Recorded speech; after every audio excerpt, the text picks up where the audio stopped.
অপেক্ষায় গত 24 ঘন্টায় বাংলাদেশের মানুষ যে সহিষ্ণুতার পরিচয় দিয়েছে, এই সহিষ্ণুতার পরিচয় এই দক্ষিণ এশিয়াতে একটি ধর্ম সহিষ্ণুতার একটি উদাহরণ হয়ে থাকবে। এই প্রকাশ্য দিবালুকে আলিফ ভাইকে নির্মমভাবে যে হত্যা করা হয়েছে, এরপরেও আমাদের এই চট্টগ্রাম তথা বাংলাদেশে যেই ধর্মীয় সম্প্রীতির কথা আমরা প্রচার করেছি, সেটি একটি বিরল দৃষ্টান্ত। আমরা সনাতনী ভাইদের কাছে আমরা আহ্বান জানাবো যে ইসকন এবং হিন্দু ধর্ম দুইটা জিনিস এক নয়। যারা এই ইসকন এই উগ্রবাদী সংগঠনকে পৃষ্ঠপোষকতা দিচ্ছেন এবং এই ইসকনকে বাংলাদেশে আবার আপনারা পুনর্বাসন করার চেষ্টা করছেন, তাদের ল্যাজ ডালপালা গজানোর পূর্বেই এই ইসকনকে সমূলে নিশ্চিহ্ন করতে হবে। আমরা স্পষ্টভাবে বলতে চাই, আপনারা বাংলাদেশে অনেকে রয়েছে 5ই আগস্টের পরে খুনি হাসিনা চলে যাওয়ার পরে মন বেজার হয়েছে।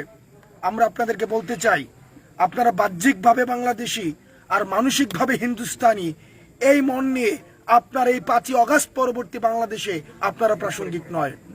আমরা সবাই বাংলাদেশি, সুতরাং মানসিকভাবে আপনাদেরকে বাংলাদেশি হতে হবে এবং বাহ্যিকভাবে বাংলাদেশি হতে হবে। এত কিছুর পরেও আমরা দ্ব্যর্থ কণ্ঠে বলতে চাই যে সনাতনী ভাই যারা রয়েছেন, অন্যান্য ধর্মের যারা রয়েছেন, আমাদের দেশে সবার ধর্ম চর্চার ক্ষেত্রে সমান অংশগ্রহণ থাকবে এবং আমরা এই নিশ্চয়তা দিচ্ছি আমাদের জায়গা থেকে, আমরা আমাদের ধর্ম আমাদেরকে এটা শিখায় যে সংখ্যালঘুর অধিকার আমাদের হাতেই সবচেয়ে বেশি নিরাপদ থাকবে। আমরা আপনাদের কাছে মিডিয়ার মাধ্যমে দেশবাসীর কাছে আহ্বান জানাবো, কোনো উগ্রবাদী ধর্মীয় সংগঠন অথবা আপনার আশেপাশের আওয়ামী লেসপেন্সার আপনাদেরকে কোনোভাবেই যদি প্ররোচনা দেয়, আপনারা প্ররোচিত হয়ে কোনো সংখ্যালঘুর বাড়িতে আক্রমণ করবেন না, কোনো সংখ্যালঘুকে আপনারা কোনো ধরনের আক্রমণ করবেন না।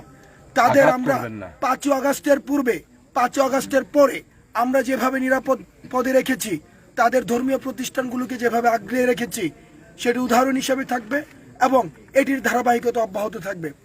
সর্বশেষ, গণমাধ্যমে যারা রয়েছে, এই সংকটে বাংলাদেশের এই যে সাম্প্রদায়িক যে সম্প্রীতিটি রয়েছে, এই সংকটে আপনাদের একটি গুরুত্বপূর্ণ ভূমিকা রয়েছে। আমরা দেখতে পাচ্ছি 5ই আগস্টের পূর্বে কিছু কিছু গণমাধ্যম শেখ হাসিনার, খুনি হাসিনার লেসপেন্সার ছিল। তারা শেখ হাসিনা এবং ফ্যাসিজমকে পৃষ্ঠপোষকতা দিয়েছে, তারা এখনো পৃষ্ঠপোষকতা দিচ্ছে এবং তারা উদ্দেশ্য প্রণোদিতভাবে তারা সংবাদ পরিবেশন করছে এবং ঘটনাকে উস্কে দিচ্ছে। সেই সব সংবাদ মাধ্যমগুলোকে বলতে চাই, আপনারা ইতিমধ্যেই আপনাদের প্রতি জনরোষ আপনারা দেখতে পেয়েছেন। আপনারা জনগণের পালস বোঝার চেষ্টা করুন এবং গণমাধ্যমের স্বাধীনতা রক্ষায় আমরা ঐক্যবদ্ধ। সেজন্য আপনারা বস্তুনিষ্ঠ এবং যে মূল ঘটনাটি ঘটে সেটিকে প্রচার করুন এবং গণমানুষের পালস বোঝার চেষ্টা করুন।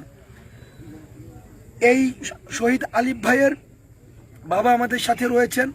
আমরা আমাদের জায়গা থেকে শহীদ আলিফ ভাইকে যেই রাষ্ট্রীয় পৃষ্ঠপোষকতায় যেভাবে আমরা এই ভারতীয় আধিপত্যবাদের বিরুদ্ধে যারা শহীদ হয়েছে তাদের যেভাবে মনে রাখা হয়েছে, আমরা এই শহীদ আলিফ ভাইকে রাষ্ট্রীয়ভাবে সেভাবে মনে রাখবো এবং একাডেমিকভাবে সেভাবেও চর্চিত হবে। এবং সর্বশেষ, ইসকনকে অবশ্যই নিষিদ্ধ করতে হবে। এই হত্যাকাণ্ডকে উস্কে দেওয়ার জন্য যে কৃষ্ণচন্দ্র রয়েছে, চিন্ময় কৃষ্ণ দাস যিনি রয়েছেন, তাকেও ফাঁসিতে ঝুলিয়ে আমাদের যে দাড়ি টুপিওয়ালা ভাইদেরকে গত 16 বছর যেভাবে নির্যাতন করা হয়েছে, নিপীড়ন করা হয়েছে, তাদেরকে জেলখানায় যেভাবে নির্যাতন করা হয়েছে, সেই ছবিগুলো আমাদের অনলাইনে আসতো, আমরা দেখতাম। কিন্তু আমরা দেখেছি এই খুনিকে কারাগারের মধ্যে সেখানে রাষ্ট্রীয় অতিথিশালার মতো করে রাখা হয়েছে।